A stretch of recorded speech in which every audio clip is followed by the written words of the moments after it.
오늘 요한복음을 선택하였는데요. 제가 요한복음을 선택한 이유가 있습니다. 지난 1년 반 동안 창세기를 공부했는데 다시 우리가 창세기를 이렇게 말씀 나눌 시간이 없다고 생각해요. 제가 죽을 때까지. 더 이상 이제 창세기는 없는데 우리 인간은 그 시간이 지나면 창세기를 잊어버립니다. 옛날에 들었던 거 잊어버리기 때문에 마음속에 기도하는 중에 어떻게 하면 창세기의 내용을 다시 한번 반복할 수 있을까? 를 생각하면 기도하는 중에 정한 것이 요한복음이에요. 왜냐하면 요한복음은 그냥 신학교를 하는 말이 신약의 창세기라고 불러요. 신약의 창세기. 무슨 말인가 하면은 창세기의 내용과 거의 동일한 내용입니다. 요한복음은. 여러분 지금 내용만 동일한 게 아니고 문장의 구조도 거의 창세기와 거의 유사해요. 전개하는 방식이나 풀어나가는 게 창세기와 비교하면 거의 내용이 일정합니다. 그래서 우리가 요한복음을 함께 여러분이 보시면서 다시금 창세기의 내용을 다시 우리가 언급할 수 있다는 면에서 요한복음을 선택을 했습니다. 제가 현재 이것이 과연 요한복음이 과연 창세기와 내용이 똑같은가는 우리가 함께 이제 말씀을 나누면서 계속 하도록 할 것입니다. 오늘은 첫날이기 때문에 본문의 해석보다는 전체 요한복음을 이해하기 위한 오늘 서론, 오늘 개론만 하려고 합니다. 어떻게 우리가 요한복음을 이해할 것인가. 그래서 오늘의 가진 것은 이 요한복음을 기록한 목적을 하나 오늘 나누려고 그러고요. 또 하나는 정말 창세기 내용과 같은 것인가. 제가 몇 개 예를 들어가지고 같은 우리가 내용임을 제가 소개하려고 합니다. 한 가지 차이점이 있다면 뭐겠어요? 자, 여러분 한번 보실래요? 요한복음 20장 제일 마지막 절 보시면은 요한복음에 기록한 목적이 나옵니다. 20장 30절에 예수께서 제자들 앞에서 이 책에 기록되지 아니한 다른 표적도 많이 행하셨으나 우리 주님이 많은 이적을 행하셨어요. 3년 동안. 그런데 오직 이것을 기록하면 요한복음에는 예수님의 이적이 딱 7개밖에 소개 안 됩니다. 2장부터 11장까지 7개의 표적만 소개해요. 많은 표적들은 다 생략해버리고 7개만 소개하는 이유가 있습니다. 그 이유가 뭔가요? 이것을 기록한 것은 너희로 예수께서 하나님의 아들인 것과 예수님은 하나님의 아들이시다. 그분은 하나님이시다. 두 번째 뭐예요? 그분은 그리스도이시다. 우리를 위하여 이 땅에 구세주로 오신 구원자시다. 그 다음 내용이 뭐겠어요? 바로 이 사실을 너희들로 믿게 만들어서 너희로 하여금 영생을 얻게 하기 위한 것이다. 그 요한복음을 기록한 목적은 바로 이 땅에 탄생한 예수 그리스도는 하나님이시고 우리의 구원자시고 그것을 믿음으로 영생을 얻게 하기 위해서 이 책을 기록한 것입니다. 여기에는 오신 그리스도에 대한 실체를 소개하고 있는 거예요. 창세기는요. 창세기도 바로 하나님의 아들 예수 그리스도를 믿음으로 구원받는 것을 하나 모형적으로 그림으로 보여준 게 창세기입니다. 그 창세기 일종의 그리스도에 대한 모형이라면 요한복음은 실체라고 볼 수가 있어요. 그래서 우리는 실은 실체에 접했기 때문에 더 복음의 진술을 자세하게 깊게 더 사실적으로는 이 말씀을 배울 수가 있습니다.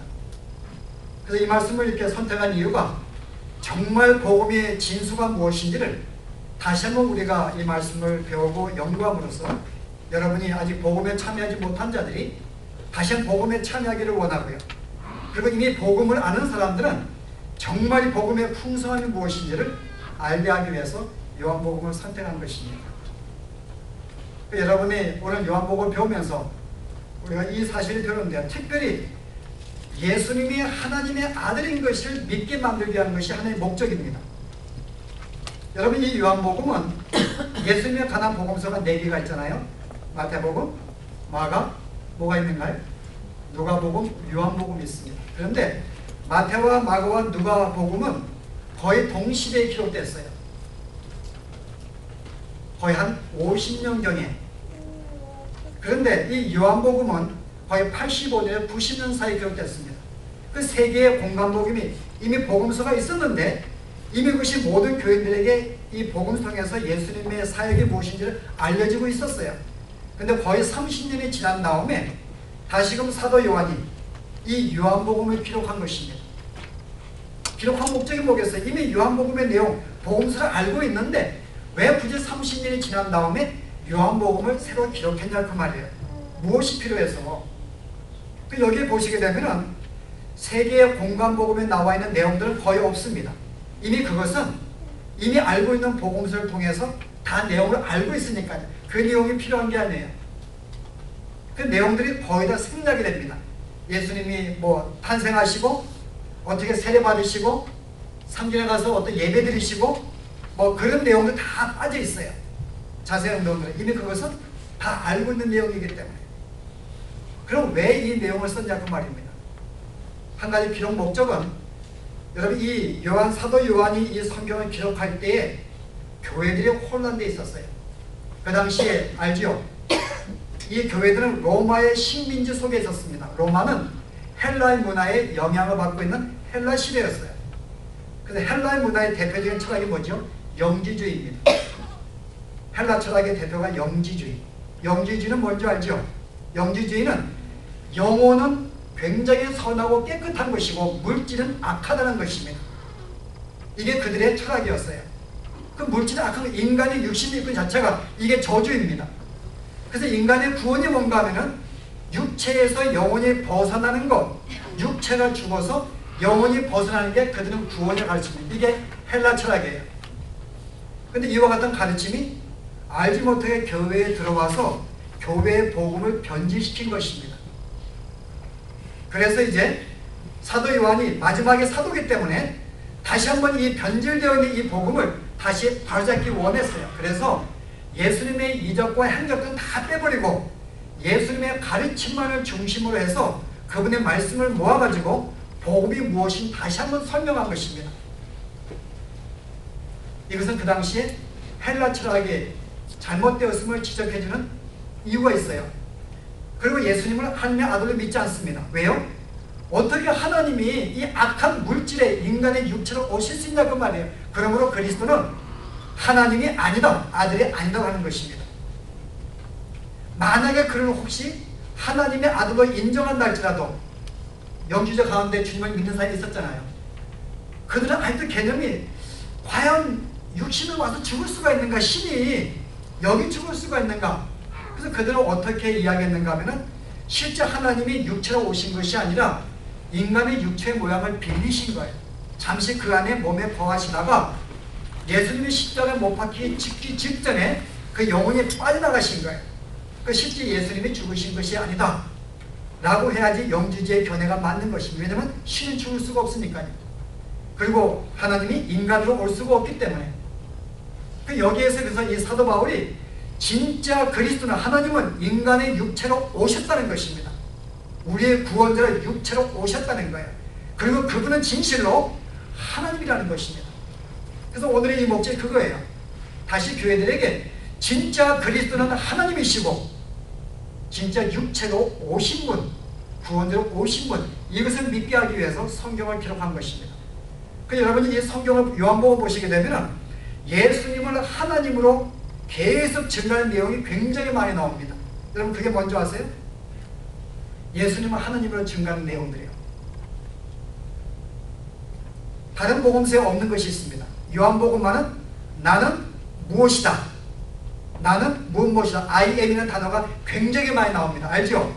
에고 에이미, 나는 I am, 나는 빛이다, 나는 생명이다, 나는 목자다, 나는 양의 문이다, 나는 길이다, 나는 진리다. 이 다른 복음서 이 내용이 안 나옵니다. 근데 요한복음만은 I am, 나는 무엇이다 무엇이다, 이 내용이 장마다 계속 소개가 돼요. 왜 그렇게 내용을 썼을까요? 이 에고 아이비가 구약에 딱 하나 단어 나오는 똑같은 단어가요. 그게 뭔지 아세요? 모세가 시내에서 하나님 만났을 때 하나님이 그를 애굽으로 보내려고 합니다. 내가 너를 애굽에 보내어서 애굽의 구원으로 만들 것이다. 그랬더니 모세가 뭐라 그래요? 내가 가기는 가겠지만은 내가 누가 보내서 왔다 하니까 그때 뭐라 그래요? 에고 에임이라는 이름을 줘요. I am who I am. 보내서 왔다가 이때 에고엠이라는 단어 이름을 주십니다. 그래서 여호와 이름이 I am who I am이에요. 나는 스스로 있는 자. 이 이름을 주십니다. 바로 이 단어를 동일하게 쓴 거예요. 그래서 사도 요한이 이 에고엠이 I am 이 단어를 계속 쓴 것은 바로 이 예수님이 바로 구약에 나타난 그 여호와 하나님이 바로 이분인 것을 계속 그걸 통해 증명하는 거예요. 그리스도는 하나님이시다. 구약에 나타난 진정한 여호와 하나님이라는 것입니다. 그래서 에고엠가 특별히 여기 나오는 거예요. 나는 무엇이다. 나는 무엇이다. 여러분들 오늘 이제 내용을 보시면서 다시금 정말 그리스도가 누구인가?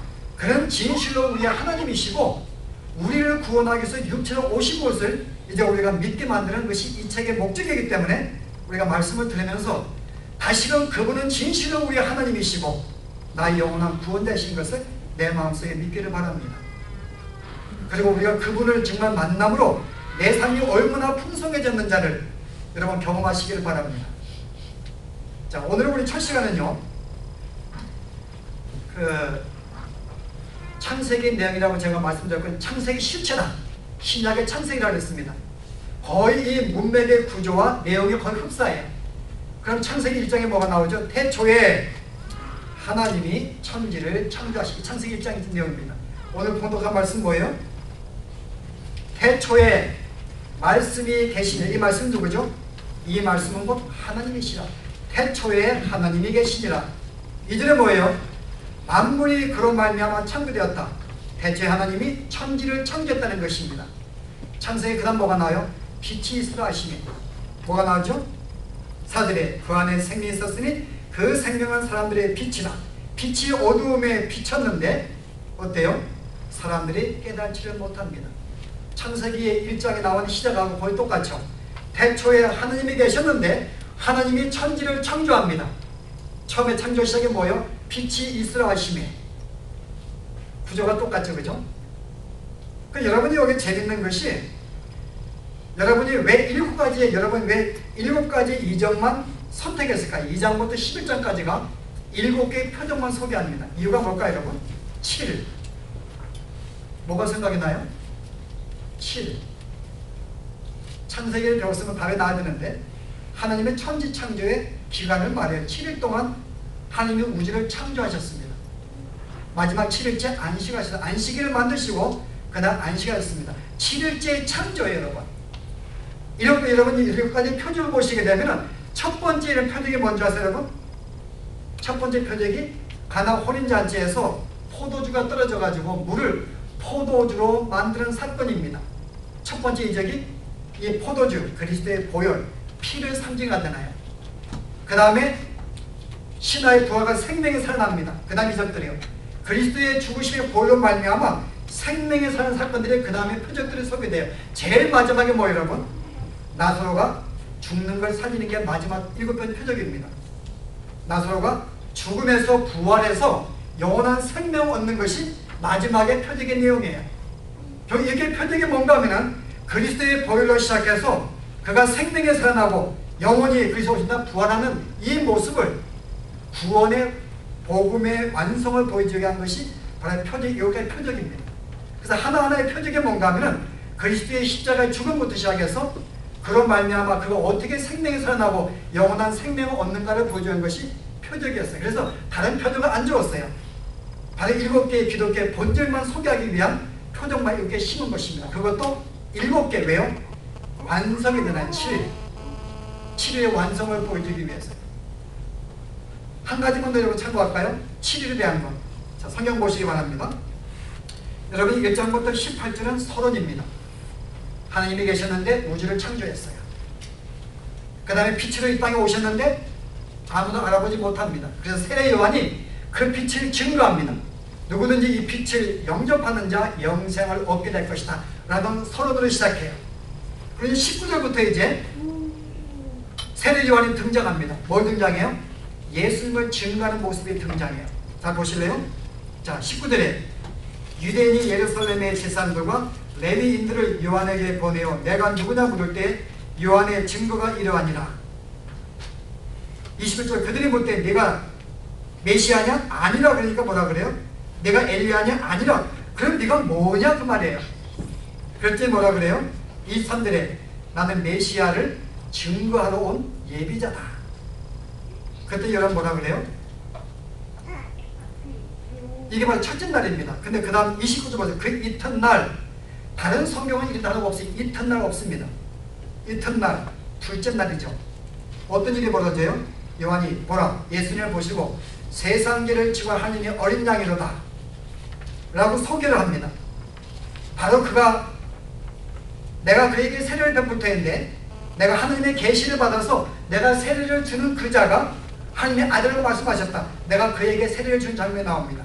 그때 그 다음에 35절 보세요. 또 이튿날 요한의 제자가 있었는데 예수님의 또 하나님의 어린 양을 소개했더니 세례 요한의 제자들이 예수님을 찾아가서 그의 제자가 되는 장면이 나옵니다. 두 제자가. 그 다음에 44절 보세요. 이튿날 그 다음에 빌립이 예수님이 있고 자기의 친구 나다나엘을 찾아가서 내가 메시아를 만났다고 소개합니다. 그 다음에 2장 1절 보세요. 사흘째 되던 날에 혼인잔치가 있었다. 자, 계산해 보시면 알죠. 며칠이에요? 첫날 세례 요한이 등장했습니다. 첫날 날. 그 사람들이 넌 누구냐? 나는 예수님을 증거하는 자다. 첫날 나오죠. 그 이튿날 예수님이 어린 양이라고 소개하면서 내가 그에게 세례를 주는 장면이 나옵니다. 그 다음에 이튿날 뭐가 나와요? 또 예수님을 증거하는데 자기의 두 제자가 예수님께 갑니다. 또 이튿날 빌립과 난 예수님이 있습니다. 그 다음에 사흘째 되던 날에 하나 둘 셋 7일째 되는 날 어떻게 해요? 가나 혼인잔치가 벌어집니다. 여러분 이 내용은 여러분 창세기 보시면은 1장에 하나님의 창조가 나오고 2장 1절에 하나님이 안식